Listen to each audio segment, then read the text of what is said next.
what's up you guys, we're Max here, and today I'm bringing you guys a new movie review actually. I'm catching up on game reviews as well, but today we're doing a movie review. I haven't done too many. I've only done Force Awakens and Ratchet and Clank, I believe. But I just saw Suicide Squad last night, or a few hours ago, and I'm very impressed by this movie. In a few different ways, and I have a little bit mixed feelings about some of the movie, but let's go ahead and discuss this. First off, this is a spoiler-free review. I will not be getting any spoilers off.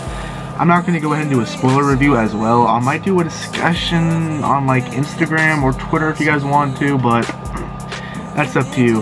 And also, before we begin, I did see The Killing Joke last week in theaters, but I've been delaying that review as well. I'll be posting that review on Instagram, so follow us at WarpZoneGaming as well, and you'll see my Killing Joke review a little bit later on there. It's just a text-written review, but I really did enjoy that movie as well. And you're seeing some Batman Arkham Knight gameplay of doing a few different of the mini modes you can do. First off, let's go ahead and talk about the story. I'm not going to be telling you guys like the whole plot of the movie, but actually I did enjoy this movie for the plot reasons. I'm not gonna say why, but it was like all the characters came together, obviously, and they mixed very well, and there was a good mixture between like action scenes and just like scenes where they're talking without that even interests me even more when they were just talking, like just random, just conversation. That still interests me. This cast worked great together. The story was strong for at least the first half of the movie, but towards like the second half, third quarter of the movie, the ending became really predictable. A lot of movies these days, especially the superhero genres, or like just the kind of save the world kind of genre of a movie, is just they're all doing this theme or like this same plot, and it's really annoying because I've seen it 100 times already. So once you realize what that plot is, like the whole, oh, this is what they're doing, it's kind of predictable. That's what kind of took a little bit down for the movie, honestly. I mean, it's still a great movie. That really killed it though, at the fact that the ending is very predictable. And we've seen this so many times, and this movie could have been like a complete original. But other than that, the movie's great. The action was great. Some scenes showed like Deadshot just stepping in front of everyone, completely like dominating with his weapons. Will Smith was a fantastic Deadshot. It was funny when he needed to be. He had his like Will Smith charm, where I had kind of like family love in a sense. It was a great addition to have Will Smith, and I was actually very worried about having Will Smith in a DC movie, but he was phenomenal. He stole the show by far. I was very impressed by Will Smith. I don't know the actor of Killer Croc, but Killer Croc was really funny too. Like every word he said, it was just really funny. His action scenes were pretty freaking crazy too. It was really brutal. One of my issue with Killer Croc though, I liked him to be big, like off the Arkham games or like the comics, but I do like the movie adaptation of Killer Croc as well. He was really cool. Harley Quinn, Margot Robbie was a fantastic Harley Quinn. I know some people worried as her. My only issue with the design of Harley Quinn for this movie is that she was a little bit too pale in my opinion, like her entire body. Other than that, I did like Harley Quinn. She was fantastic. She was really unpredictable. She was crazy. There were certain scenes like, say she'd fall or something, and she would literally like land, part like rolling, and then she would like get up and start running. Like while she's rolling, she just catches herself up, starts running. It's really cool to see, like that kind of detailed, like Harley being able to do gymnastics and stuff like that. It's really cool to see that. Margot Robbie was fantastic as Harley Quinn. She nailed the part perfectly. For the music wise, the music in the movie was pretty good as well. The soundtrack, they had a bunch of pop songs mainly. I mean, there were some really good ones. At Eminem, at 21 Pilots. Queen was in there. I don't know if Rick Ross was in there with Skrillex. I really liked the soundtrack. The soundtrack was fantastic, in my opinion. I plan to buy the soundtrack as well. Now, you gotta realize, like, this movie isn't as serious as Batman vs. Superman. And when I talk about this movie, I mainly compare it to Batman vs. Superman, because they kind of go hand in hand. Well, Batman vs. Superman's him like a orchestra soundtrack. This one's like a pop soundtrack. There's other music like rap and all this other music, and it's really great. I love the tone of this movie, how it was like a not so serious take on a serious situation. That's for the Harley Quinn stuff, at least. It's hard to explain, but if you watch the movie, you understand exactly what I mean. The soundtrack was great in my opinion. Another actor was fantastic. The character was Amanda Waller. I don't know the actress's name, but Amanda Waller's character was fantastic. She's freaking scary in the movie. I love seeing Amanda Waller. My main issue with the movie besides that you could see the plot. I didn't like Enchantress almost at all. I felt like her character was pretty shallow. I've never heard of the character actually until this movie was announced or anything. I'm not too familiar with a bunch of the DC villains. I'm more of a Marvel person, except when it comes to Batman. I'm a huge Batman fan, but I just didn't enjoy her. She's a cool character and all. She just gave off that weird vibe where I'm not into the kind of like witchery kind of heroes, if that makes sense.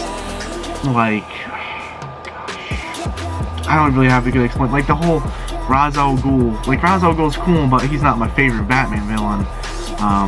So Enchantress I really didn't enjoy that much, but she was okay, I guess. She did end up disappointing me big time for the movie though. My main issue with the movie, besides Enchantress and the plot, was actually the Joker.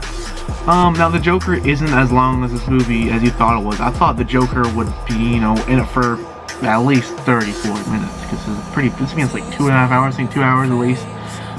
So the Joker's not in it for a long time. He's in it for like 10 minutes at most. The Joker's seriously just a supporting role, and he's honestly very pointless to this movie, except for the backstory of Harley Quinn.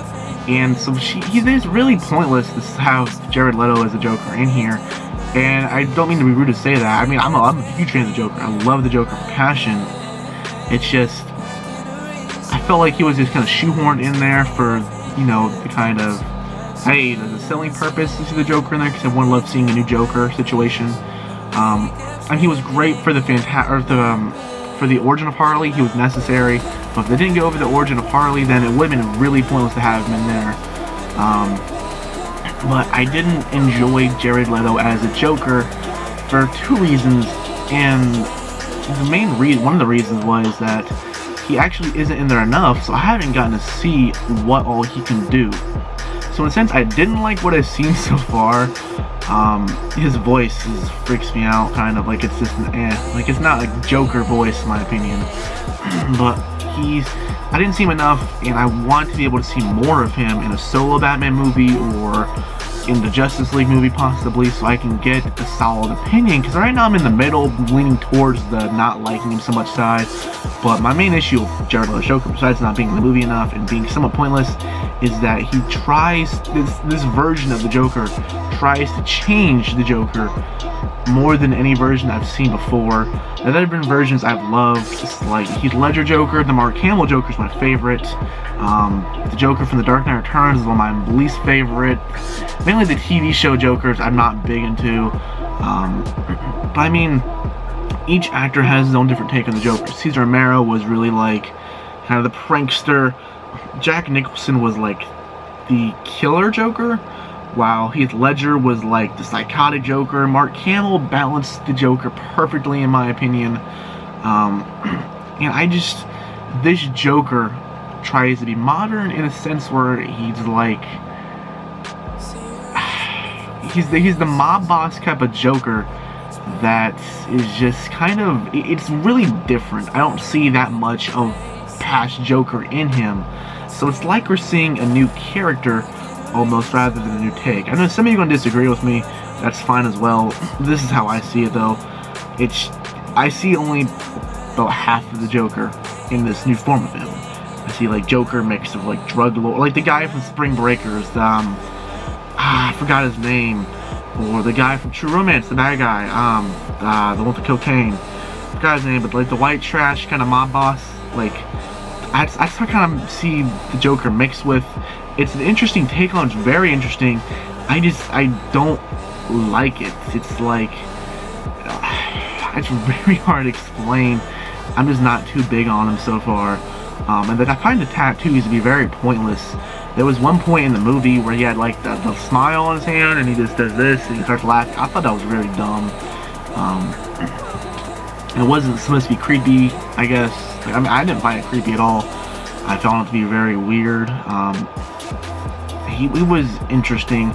I do like the chemistry between Harley and Joker, though. That was at least pretty solid. But the whole origin of Harley, I did feel was completely rushed as well. But I do want to see more of this Joker. And also the image of the Joker shirtless of the Arkham Asylum like inmate like pants. That's completely. I don't know how to feel about that image of the Joker anymore either. Like all the merchandising is the Joker shirtless in the movie. That outfit he's wearing is only in the movie for 5 seconds, like 7 seconds at max. Like it's very short. He's not in that outfit for long at all. My main image of this new Joker is probably him in the suit with like the shirt unbuttoned, tattoo showing. But overall, I didn't like the Joker as much as I thought I would. But eventually, I do hope to see more of this Joker, to see like how Jared Leto continues to roll. So far, it's just a take I haven't seen enough of to give a solid opinion. But overall, I'm leaning towards not liking him style, like I said before. And it just, I need more elements of the classic Joker involved, personally, I think. And overall, I just don't like the whole tattoo design, but it's just me. But comment down below what you think of the Joker, honestly. I mean, that's my main issue with this movie, is the Joker. But, I mean, some people are going to love him, some people are going to hate him. Also, one thing I didn't like is the way his lips looked. I don't know, I have a weird thing, I guess. People's lips look weird to me. So yeah. Overall, I do give Suicide Squad like an 8 out of 10. It's not a bad movie at all. I know critics are bashing it, probably because that plot has been seen a million times. I promise you it has. At least the finale of the plot. But overall, a great movie, great backstory for the characters. I've fallen in love with Deadshot. This movie, Harley Quinn, is great. There is a mid-credit scene, so stay before, or when the movie ends, 21 Pilots start playing, and then once you get through the initial credits, you know, after the initial credits, they have like the black credits, and then they have like the cinematic scene like from Marvel. It's before the black credits, so it's only when they're in there, there's not 2 of them. But very interesting movie. I do like it. I will be seeing this movie again for sure. And that's pretty much it. I like it. Go and see it, I say. But be aware that the plot, it kind of kills it. But that's it, you guys. Comment on what you think of the movie before you've seen it, and what you think of the Joker especially. I want to hear about the Joker, because the Joker is my favorite villain of all time. So comment down below. I'll see you guys next time. Bye.